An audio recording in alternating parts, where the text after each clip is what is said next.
O Motorola One Hyper foi lançado no final do ano passado com uma tela grande e sem qualquer note ou furo, graças à câmera frontal escondida com um motor.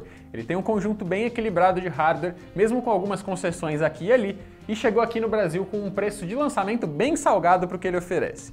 Mas o tempo passou, o valor caiu e agora é um bom momento para olhar para ele com um pouco mais de carinho. Chega junto que eu vou dar todos os detalhes do aparelho agora no nosso review e dizer para vocês se ele está valendo pelo preço atual.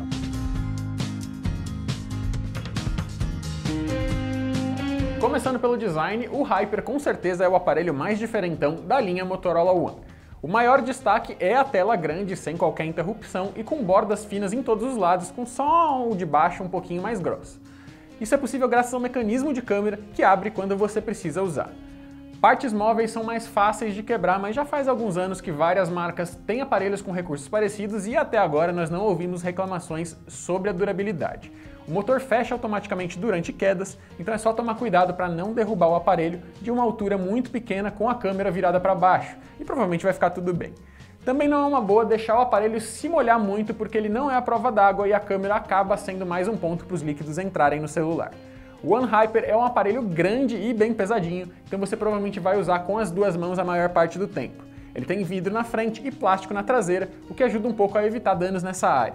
O mecanismo da câmera frontal fica sob uma parte saltada na traseira do aparelho e em cima dela fica um segundo degrau onde estão as câmeras traseiras. Ou seja, o desnível final é bem grande, mas ele só balança na mesa se você tocar no canto superior esquerdo, o que não acontece com muita frequência.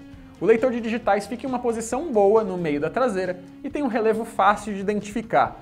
Uma faixa pintada completa a linha do mecanismo da câmera e abriga também o logo da Motorola, o que ajuda o aparelho a ter um estilo próprio que eu achei legal. Essa cor azul é bem bonita, mas tem também opções em vermelho ou rosa.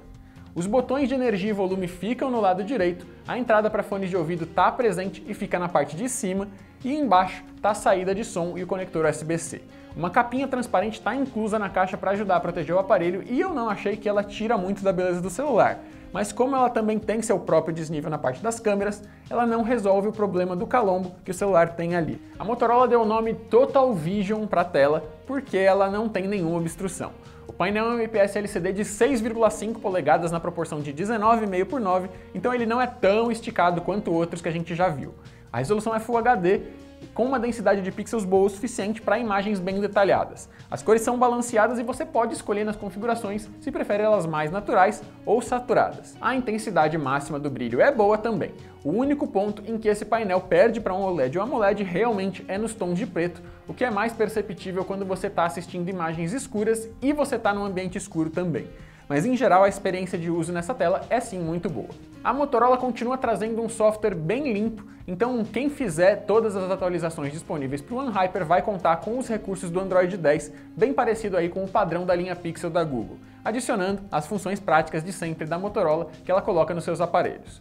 O controle por gestos é o padrão do sistema e o esquema é o mesmo que a gente viu lá nos Moto G8, que você pode ver depois no review dele aqui no canal, eu vou deixar linkado.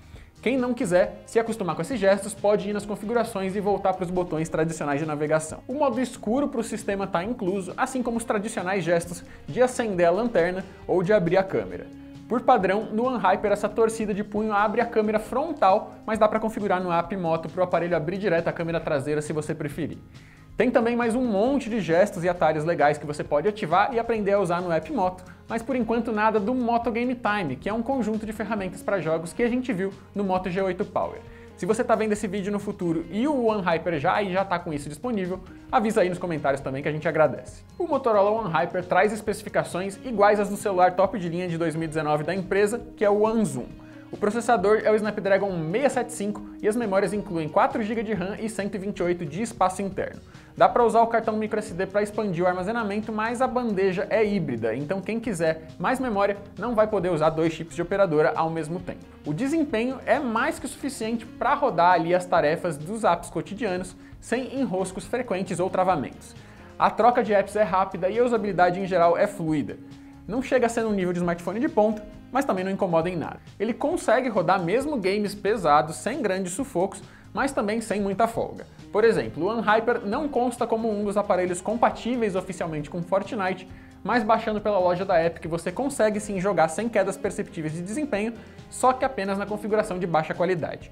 Não é o ideal, mas já é melhor do que a gente viu no Moto G8 Power, por exemplo. Nas câmeras, o OneHyper é mais focado que os irmãos. Além desse ser um trocadilho ruim, isso quer dizer que a quantidade dos sensores é menor, mas a qualidade tende a ser maior, exceto na ultrawide, que é pior que a do OneZoom. Na traseira desse aqui são dois sensores, um principal de 64 megapixels com abertura de 1.9 e o ultrawide de 118 graus com 8 megapixels e abertura de 2.2. No uso normal ele junta 4 pixels em um e faz as fotos de 16 megapixels no sensor principal, o que durante o dia garante bons detalhes e um HDR respeitável. As cores também ficam legais e dá para ativar um modo de 64 megapixels para fazer as imagens com mais detalhes, sacrificando aí um pouco do HDR. A lente ultrawide tira fotos aceitáveis durante o dia, mas o detalhamento não chega nem perto e as cores parecem um pouco lavadas, perdendo aí o impacto. No escuro ele faz fotos dignas com o modo normal, ativando o modo Night Sight você ganha cores mais vivas e mais detalhes, mas ainda não se livra totalmente de alguns ruídos nas áreas mais escuras. O ultrawide perde ainda mais detalhamento e faz só fotos meia boca de noite mesmo. A gravação em 4K 30 quadros por segundo é surpreendentemente estável no OneHyper, por mais que você ainda perceba um pouco de tremedeira se estiver em movimento. Baixando a resolução para Full HD, você perde um pouco em detalhamento, mas ganha mais estabilidade e fluidez, mesmo quando grava a 60 fps.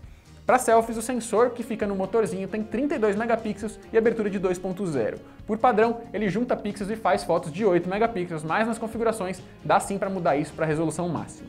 Com luz do dia, a câmera frontal faz um ótimo trabalho no modo normal e ganha mais detalhes ainda, com 32 megapixels. Desde que você tome cuidado de não ficar contra luzes muito fortes, porque nesse caso o HDR vai para o espaço e aí os detalhes somem das partes com sombra. No escuro, a câmera também tira selfies legais, com pouco ruído, e usar a tela como flash ajuda a dar um pouco mais de definição para você na foto, mas o fundo fica mais escuro, então você tem que escolher o que prefere mostrar mais na imagem.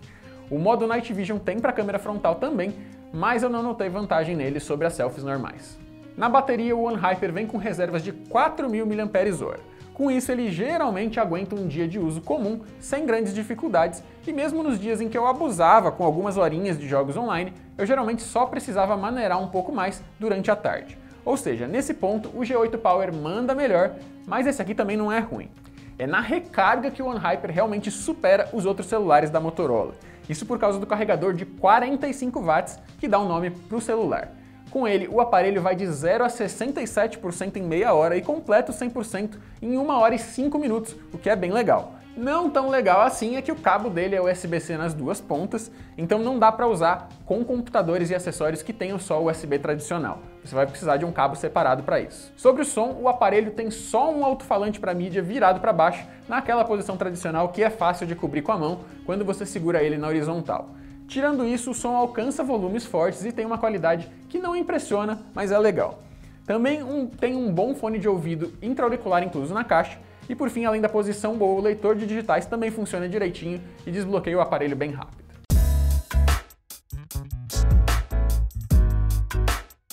Quando ele foi lançado, o Motorola OneHyper custava R$ 2.500 a prazo e R$ 2.300 com desconto à vista, e no site oficial da fabricante esse ainda é o preço. Nos varejistas, hoje ele está custando em média R$ 1.800 à vista, mas já chegou a aparecer por até R$ 1.394 em promoções, o que eu acho que é um valor bem mais justo pelo que ele oferece. Ou seja, se você está interessado no OneHyper e gostou do que eu falei sobre ele aqui nesse vídeo, então a minha recomendação é ficar de olho para quando ele voltar a aparecer por menos de R$ 1.500, que aí é sucesso. Diz pra mim o que você achou do Motorola OneHyper, manda sua opinião e as dúvidas que tiverem sobrado aí nos comentários. Deixa um like no vídeo para dar uma força pra gente e se inscreve no canal e clica no sininho para ficar sempre por dentro de tudo sobre a tecnologia. Você me encontra também no @leobrjor no Twitter e no Instagram, e hoje eu vou ficando por aqui. Continuem seguros em casa, um abraço e até a próxima!